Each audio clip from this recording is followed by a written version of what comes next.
I packed my weekend bag like I always did. 3 days at my Lake Tahoe villa. Just peace, mountains, and fresh air. My husband and I built that home together before he passed. Now it was my escape. I drove 2 hours from Sacramento, humming to old jazz. When I arrived, something was wrong. A black SUV sat in my driveway. Luggage everywhere. I walked up the path. There on the porch sat my daughter Brielle and her husband Tyler, wearing robes and sipping coffee. I froze. Brielle didn't smile. She stood, raised her mug, and said, "Mom, you can't stay here. This isn't your house anymore. It's theirs now." I dropped my keys. Subscribe for cinematic revenge stories where quiet plans explode into justice, and betrayal is exposed, move by move. Hit the bell. The next story will make this one feel like the calm before the storm. I blinked. My daughter's words hit hard. "Excuse me?" I asked. She pointed to the guest room window. "That's Tyler's parents' room now. They're moving in tomorrow." I laughed, awkward, unsure. "This is my villa, Brielle." Tyler stood beside her. "Technically, it's still in your name, but Brielle agreed we'd use it as family property." Brielle crossed her arms. "You barely come here. They need it more." My hand shook. "Why didn't you ask me first?" Brielle's voice turned cold. "Because you always say no." I looked around at the place James and I built, now filled with strangers. I turned, walked to my car, and drove away, silently planning. I didn't sleep that night. I stared at the ceiling, heart pounding. How could my own daughter take what wasn't hers and give it to Tyler's parents, people I barely knew? Worse, she said I was being selfish for holding on to the villa. That word stuck in my chest. Selfish. After everything I'd given her, college, her wedding, that down payment for her house. I called her. Voicemail. I texted, "We need to talk." No reply. The next morning I called Rosa, my old friend and lawyer. "I need help," I said. "Someone's trying to take my house." She answered, "Come to the office. Now." And just like that I stopped crying and started calculating. Rosa told me to protect the villa legally, but I wanted more. Not just defense, a message. That evening I knocked on Derek's door. He lived across the street. Early 30s. Tech wizard. Once helped me set up my thermostat. "Derek, how would you like a challenge?" He smiled. "What kind of challenge?" I said. "I want to make a smart home very smart." He laughed. "You want gadgets or fireworks?" "Both," I replied. We got to work. Motion sensors, smart lights, speakers, and walls. Derek had ideas. I had motive. By the time we finished planning, I could already hear Brielle's voice in my mind. "What did you do, Mom?" I was counting on it. Derek and I drove to the villa Thursday afternoon. Tyler's parents weren't moving in until Sunday. We had time. He mapped the rooms and listed devices. 8 smart lights. 6 motion sensors. 4 hidden cameras. 1 voice assistant. He connected it all to an app on my phone. "When someone moves," he said, "the house talks." "What does it say?" I asked. "You decide." I smiled. "You don't belong here," I said softly. "Perfect," he replied. The kitchen lights flickered on cue. I felt goosebumps. This wasn't just about revenge. It was about respect. They threw me out like I didn't matter. Now the house would remember who built it. Derek made a sign and mounted it beside the villa's front door. Big white letters. "Welcome to the house of the future. Enter at your own risk." He grinned. Most people ignore signs. That's the point. He installed cameras near the porch, inside the hallway, kitchen, and bedrooms. I tested the voice system. "You are not the owner of this property. Leave immediately." It echoed through every speaker. Creepy. "Perfect," Derek added. "We'll set it to trigger when there's motion after 10 p.m. "Why at night?" I asked. He smiled. "Because fear feels louder in the dark." We left quietly. Everything looked peaceful. But under the surface, this house was now armed. Subscribe for cinematic revenge stories where quiet plans explode into justice, and betrayal is exposed, move by move. Hit the bell. The next story will make this one feel like the calm before the storm. Sunday afternoon, the black SUV returned. This time, Tyler's parents were inside. Helen Briggs wore pearls. Charles carried a briefcase. They stepped out like royalty. Through my live camera feed, I watched them unload suitcases, pillows, towels, crock-pot, like they were moving in for good. Brielle directed traffic. She gave them the full tour. This is the master. That one's the guest suite. She opened the fridge like she owned the air. Tyler grinned. Home sweet home. I didn't call. I didn't text.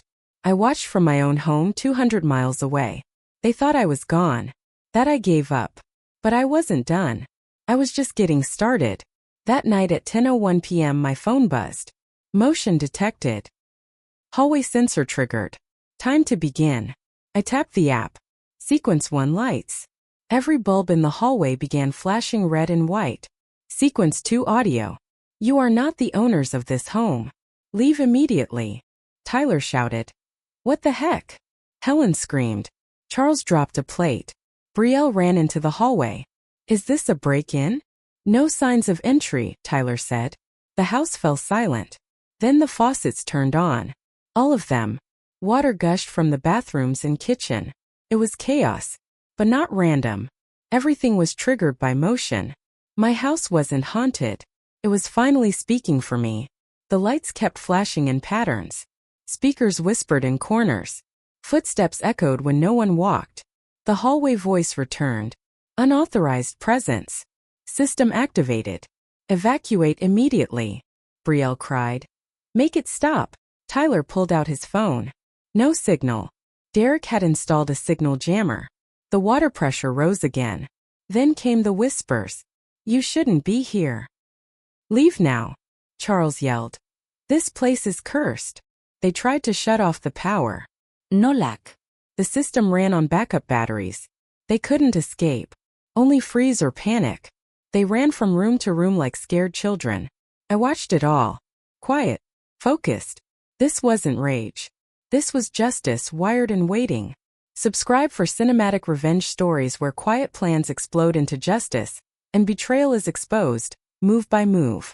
Hit the bell. The next story will make this one feel like the calm before the storm. At 6 a.m. the police arrived. Called by Tyler using the landline. Officers entered the house. Lights normal. Water off. No voices. No flashing. Just a clean, well-decorated villa. Everything seems fine, the officer said. You sure you didn't imagine it? Helen snapped. We are not crazy. Brielle was shaking. Tyler rubbed his head. There were voices, lights, water. Everything at once. The officer looked around. No damage. No break-in. Probably a tech glitch. They left. Brielle collapsed on the couch. Charles whispered. I don't want to stay another night here. I checked the camera feed. Their faces said it all. The house had spoken. Now it was time to deliver the final blow. At 7:30 a.m. my phone rang. Brielle. I answered. Mom, what did you do? She yelled. Good morning, I replied calmly. The house is insane. The lights, the voices. Tyler's parents didn't sleep all night. I said, that's terrible. But I wasn't there. Don't lie. You hacked it or something. Or maybe the house doesn't like thieves, I said. She fell silent. Then came her favorite line. If you don't fix this, you'll lose me forever. This time I laughed. Brielle, you already gave me away with the house. She screamed and hung up. I took a slow sip of coffee. Let the truth settle in. They thought I was weak. I was just patient. By Monday morning I was in Rosa's office. She had the paperwork ready. We were donating the villa. Are you sure? Rosa asked. Yes, I said. To who? The Mountain Light Women's Shelter, I said. They need housing for women starting over. Rosa smiled. And the lifetime use clause? Included. I keep full access. The documents were signed, sealed, and filed by noon. Just like that. The villa no longer belonged to Brielle or Tyler or his parents. It now belonged to women who truly needed it. But Brielle didn't know that yet. She still thought she had control. But every move they made now was on land they didn't even own. Tuesday afternoon, Tyler brought a locksmith. I watched from my screen. They tried to reprogram the smart system. The locksmith frowned. These locks are part of an integrated network. I can't override them. What do you mean? Tyler asked. They're locked to a central user. Whoever that is. Brielle looked up at the hallway camera. Her face turned red. She knew I was watching, but she didn't know how deep it went. The locksmith packed up. No way to bypass this without a complete system reset, and I need legal proof of ownership to do that. Brielle slammed the door. I smiled. It wasn't just a house. It was my message, written in wires. That night they came to my house. Brielle banged on the door. I opened it slowly. She pushed in. We need to talk. Tyler stood behind her, tense. This has gone too far, he said. Brielle's voice cracked. You can't keep us out. You're ruining everything. I looked at her. You already ruined it. I'm just reminding you who built it. She screamed. If you don't give us that house, you'll never see me again.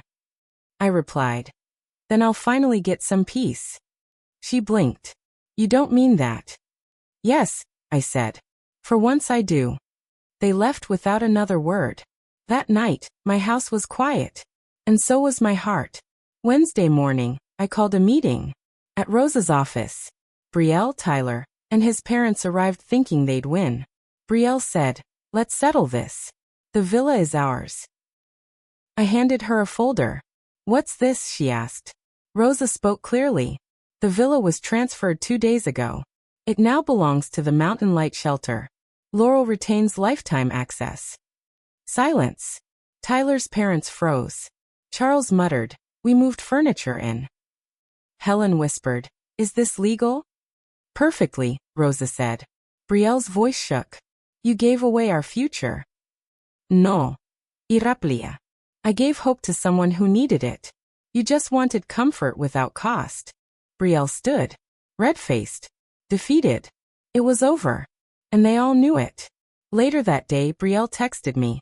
We weren't trying to hurt you. Just build a life. I didn't answer. Because lies wrapped in soft words still hurt. That evening, Helen posted on Facebook. Some people betray their own family out of spite. The comments flooded in. But I stayed silent. I didn't need to defend myself. The villa was safe. The truth was written in law. And soon, it would house women who had escaped worse than betrayal. I stood in my kitchen looking out at the garden. James would have been proud. Not just because I fought back, but because I finally chose respect over tradition. Friday, I visited the shelter. Angela Hill, the director, greeted me. You have no idea what this means, she said. The villa will be home to 4 mothers and their children next month.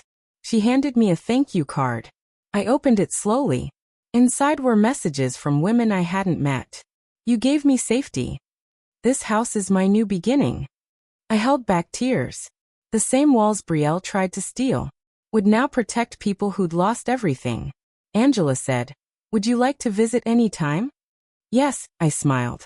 I'll just knock first. We laughed. For the first time in months. I felt light. Lighter than I'd felt in years. The next week, I removed the cameras. Derek helped. We took down sensors, speakers, and flashing lights. He said, you sure you don't want to keep the system? No, I said. The house is at peace now. And so am I. We boxed the gear. He smiled. You taught me something, Laurel. What's that? Revenge doesn't have to be loud. It just has to be smart. I laughed. James used to say the same thing. We stood on the front steps, sun warming our faces. The house was still, quiet, safe. It no longer needed defense. It had found its purpose. And so had I. 3 weeks later, Brielle called again. Mom, they're saying we stole the house. You tried, I said. But legally you didn't. I didn't think you'd really go through with it, she whispered. That's always been your mistake, I replied. You assumed love meant surrender. She went quiet. Tyler's parents are moving back east, she said. I nodded. Good. Maybe they'll find a house of their own. What about us? You'll have to figure that out without my villa, I said. I hope you learn from this. Then I hung up. Not in anger, but in freedom. That was the last call I ever took from her. I moved into a smaller home by the river. Cozy. Peaceful. Mine. The villa lived on, filled with laughter, healing, and safety. I didn't need a mansion. I needed meaning. The quiet mornings returned. So did joy. I planted tulips, read mystery books, took long walks alone without fear. One day, a woman from the shelter sent me a message. "Your home saved my life." I cried, because I finally realized I hadn't lost a daughter. I had let go of someone who never saw my worth, and found my own again in the process. I chose peace, and peace chose me back. A month later, the local paper ran a story. Widow donates lakefront villa to help survivors start over. My picture was on page 4. I wore my old sun hat. Angela from the shelter stood beside me. The article praised my decision. Brielle saw it. I know she did. She didn't call. Didn't message. That silence used to hurt. Now it felt like closure. I framed the article. Not for pride, but to remind myself, even after heartbreak, we can still do something beautiful. Even after betrayal, we can rise. With quiet strength. With grace. With doors that close behind us and open for someone else. One rainy afternoon, I visited the villa, just to walk the garden path again. A small girl peeked out the window. She waved. I waved back. A woman stepped onto the porch. "Are you Laurel?" "Yes." She reached for my hand. "You saved us," she said. "I came here with nothing." "You have everything now," I said softly. She hugged me, tightly, like I was family, because I was. The kind you choose. The kind who opens doors. I left smiling, knowing the house I once lost now gave safety to someone who truly understood value. People say healing is quiet. Sometimes it is. Other times, it speaks through actions, through turning away from a fight. Not because you're scared, but because you've already won. I didn't destroy my daughter. I simply stopped giving her power. And in that space, something better was born. The house became more than bricks and paint. It became purpose. A new legacy. Healing doesn't always look like reunion. Sometimes it looks like a woman planting flowers in peace. No noise. No apology. Just strength. And stillness. And a heart finally choosing itself. If Brielle ever asked why I did it, why I gave it all away, I'd tell her this. You said I wasn't family anymore. So I gave the house to women who needed one. That's not spite. It's clarity. I raised her to be strong, but she used strength to take. I used mine to protect. She chased comfort. I built legacy. And that's the difference. I don't want revenge. I want peace. She may never understand that. But I do. And that's enough for me. Subscribe for cinematic revenge stories where quiet plans explode into justice, and betrayal is exposed, move by move. Hit the bell. The next story will make this one feel like the calm before the storm. 1 year later, I visited the villa one last time. The rooms were filled with photos of smiling women and children. Fresh paint. Warm furniture. Hope. Angela handed me a cup of tea. "Want to see your old bedroom?" I nodded. The window still had the same view of the lake. Only now the bed was smaller. And next to it, a bookshelf of children's stories. I smiled. "James would have liked this." I whispered. "You built it for us. Now it belongs to all of them." I closed the door behind me, not in sadness, but in full peace, because sometimes the best kind of revenge is becoming someone they never saw coming.